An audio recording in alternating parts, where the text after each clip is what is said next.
Olá, vamos iniciar então a nossa segunda aula de espanhol.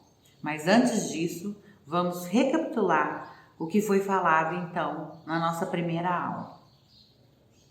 Bom, na nossa primeira aula a gente viu como que as questões do Exame Nacional do Ensino Médio se apresentam, em língua estrangeira moderna em espanhol. O enunciado, e as questões se apresentam em português e o texto em espanhol.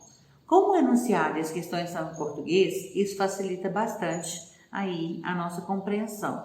E uma dica que eu dei para vocês foi exatamente ler o enunciado, e o que a questão quer primeiro antes de ler o texto, porque aí a gente já lê o texto, com um foco no que está sendo pedido.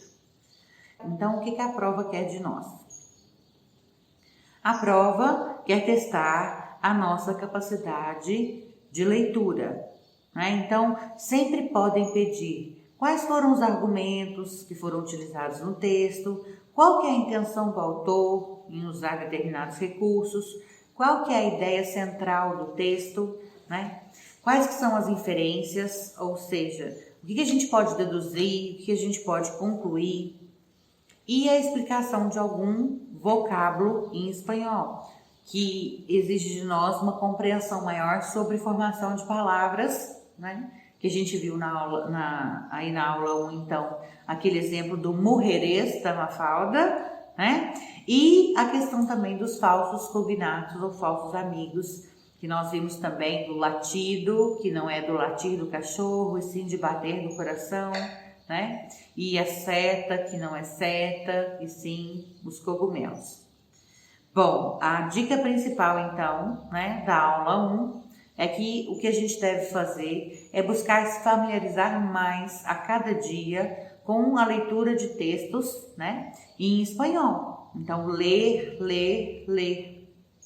Se a gente se dedicar, pelo menos um pouquinho a cada dia, a cada semana, com certeza, vocês irão ampliar bastante o vocabulário e conseguir, aos poucos, aumentar a capacidade de interpretação aí desse texto. Bom, eu combinei com vocês também, na aula 1, o que a gente vai estudar. Como que o que a prova do Enem quer é testar a nossa capacidade de leitura, e de interpretação, nós vamos então focar o nosso estudo em estratégias para interpretar os diferentes gêneros textuais. E vamos ver então uma gramática a serviço da leitura, ou seja, quais que são os aspectos gramaticais que ajudam na leitura, como o uso de conectores, e a questão de formação de palavras que eu já havia comentado com vocês. Bom, nós vimos algumas dicas super importantes de como que a gente deve ler um texto, Que a gente primeiramente deve buscar identificar através dos aspectos gramaticais, do layout, qual que é a tipologia do texto, Se trata de um e-mail, de uma carta, de uma publicidade, enfim. E localizar algumas informações importantes no texto, como, por exemplo, onde o texto foi publicado, A gente pode sempre conseguir essas informações através de algumas perguntas, Para me saber qual que é a referência, Onde que o texto foi publicado. Às vezes, não tem explícito ali se foi publicado no Brasil, ou na Argentina, ou na Espanha. Então, na referência, a gente consegue tirar essa informação. Da mesma forma que o .com.br é de Brasil, o .com.ar é da Argentina, o .com.es é da Espanha, Por exemplo, o jornal É o País, ele tem em lugares diferentes. Então, essa publicação do jornal É o País é de onde? É da Espanha ou é do Uruguai? Então, se a gente colocar lá, olhar na referência, o .com.es, que aí no caso seria da Espanha. quando que esse texto foi publicado, né? Se não falar de forma explícita no texto, geralmente também na referência, né, tem quando ele foi publicado, por quem é o enunciador, né? Quem que escreveu esse texto, se nós temos um autor ou se nós temos um grupo, para quem que ele foi escrito, qual que é o público, né, desse tipo de texto, são os jovens, são o público no geral, qual que é a intenção, a finalidade, o objetivo do texto, né?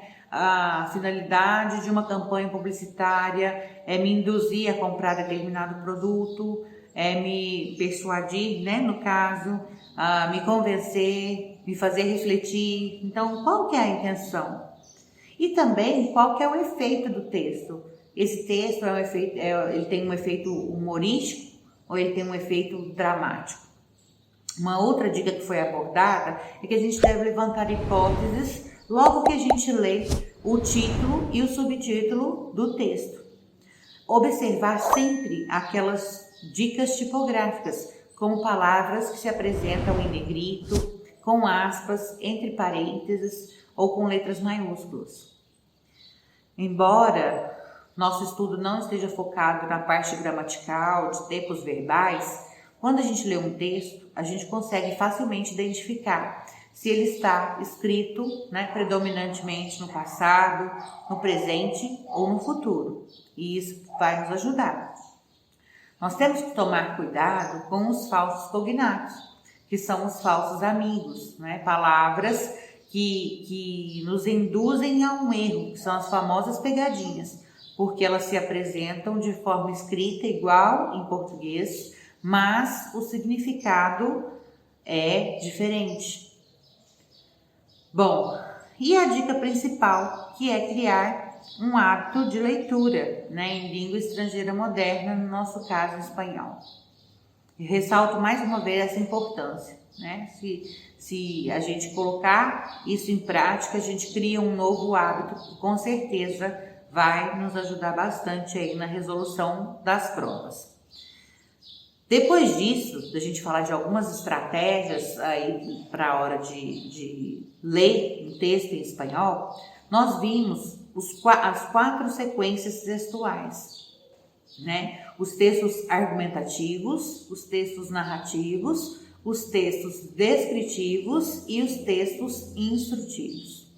Os textos argumentativos, nós vimos que são aqueles que apresentam uma operação discursiva, uma conclusão ou uma tese. E que exemplifica esse tipo de sequência textual, textos científicos, filosóficos, textos jornalísticos, né, de opinião, ensaios e outros. Já no caso dos textos narrativos, nós temos como principal característica o relato de acontecimentos.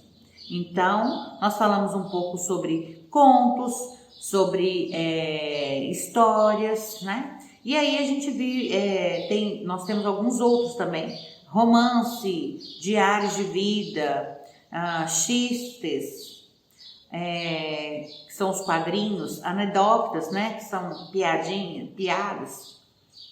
Bom, o terceiro tipo foi o descritivo.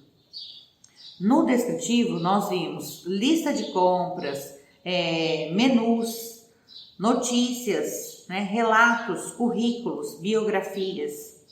E por último, os instrutivos, que são aqueles mais apelativos, né, que querem dizer aí o que o leitor tem que fazer. E como exemplo disso, nós falamos de receitas, de manuais e também temos regulamentos, prospectos, enfim.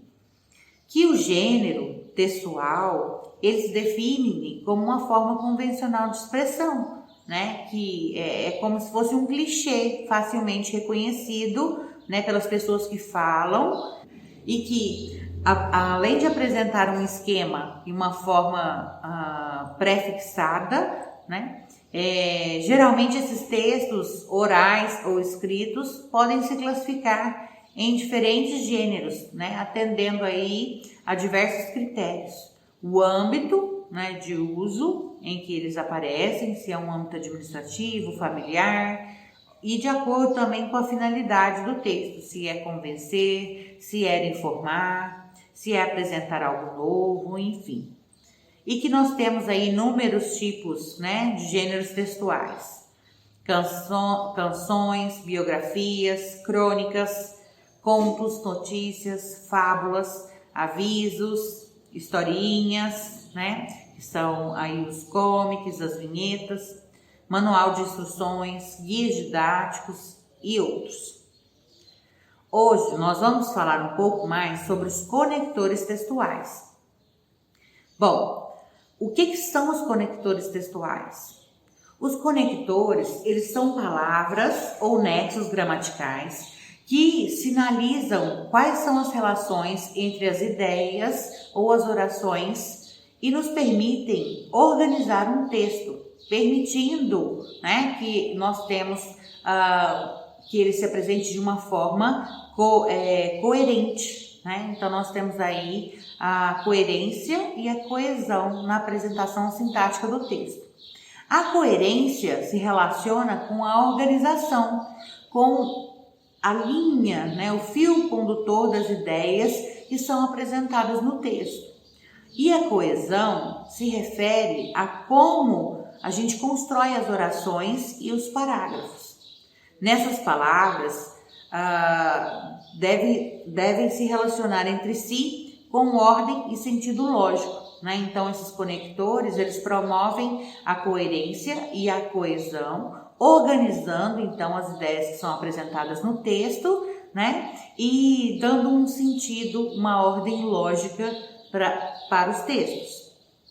Bom, nós temos diversos tipos de conectores e hoje nós vamos falar dos principais, né, dos mais utilizados. Bom, primeiramente vamos falar dos conectores aditivos. Os conectores aditivos, eles expressam uma somatória de ideias, né? Então, estou sempre somando, acrescentando ideias. Então, olha, uma noção de soma, nós temos como conectores o i, que é o e, además, também, asimismo, por añadidura, igualmente, etc. Bom, matiz intensificativo. Nós temos em cima, es mais aún, etc. E como grado máximo, incluso, que é o inclusive, hasta, que é até, para como e outros. Sempre eu vou apresentar para vocês quais são os tipos de conectores e no final nós vamos ver a aplicação deles aí nos textos e nas frases. Bom, além dos aditivos, nós temos também os conectores opositivos, né, que são os adversativos. Como o próprio nome já diz, eles expressam diferentes relações de contraste entre enunciados, né? Eles estabelecem alguma oposição ou concedem algo parcialmente. Então, quais que são os tipos de conectores opositivos ou adversativos? Nós temos os de concessão, né?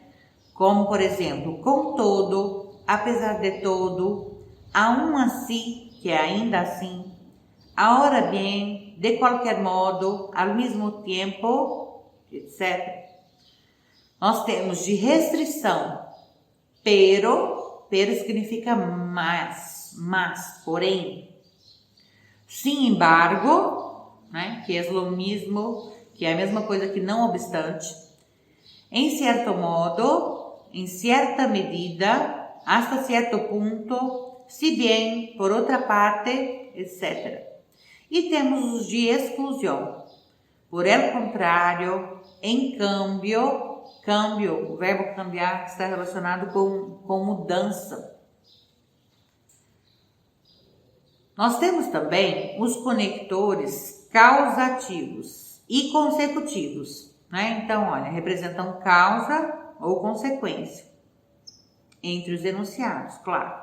Então, olha, os que são consecutivos, portanto, por conseguinte, de aí que, em consequência, así pues, por lo tanto, por eso, por lo que sigue, por esta razão, entonces, resulta que é o nosso então, né? De maneira que, e outros. E os causais são porque, pues, já que, dado que, a causa de, por este motivo, por esta razão, por lo dicho, que é pelo que foi dito, por lo qual, por lo que, debido que, por isso, por esto, por ello e outros, etc. Então, olha, vimos aditivos, os adversativos, né, ou opositores. Agora vimos os causativos e consecutivos. Temos também os comparativos. Os comparativos, eles sinalizam algum tipo de semelhança entre os enunciados. Como, por exemplo, del mesmo modo, igualmente, analogamente, de modo similar. Além dos comparativos, nós temos também os reformulativos. Esse tipo de conector, eles indicam que um enunciado posterior reproduz total ou parcialmente, né, ao que se apresenta de outra forma, o expressado em um ou mais enunciados anteriores. Então, eu vou reformular, né, eu vou explicar, recapitular, exemplificar ou corrigir algo que foi dito anteriormente. Quando eu quero explicar, eu posso dizer, es decir, o sea, que é ou seja, esto es, a saber, em outras palavras, né? Bom, para recapitular, eu posso usar em resumen, em resumidas cuentas, em suma, total, em uma palavra, em outras palavras, dicho de outro modo, em breve, em síntese. Bom, para exemplificar, a gente pode usar, por exemplo, assim como, particularmente, especificamente e para ilustrar. E por último, quando nós queremos corrigir alguma coisa, né? A gente vai reformular, mas corrigindo alguma informação, a gente usa mejor dicho, o sea e bueno.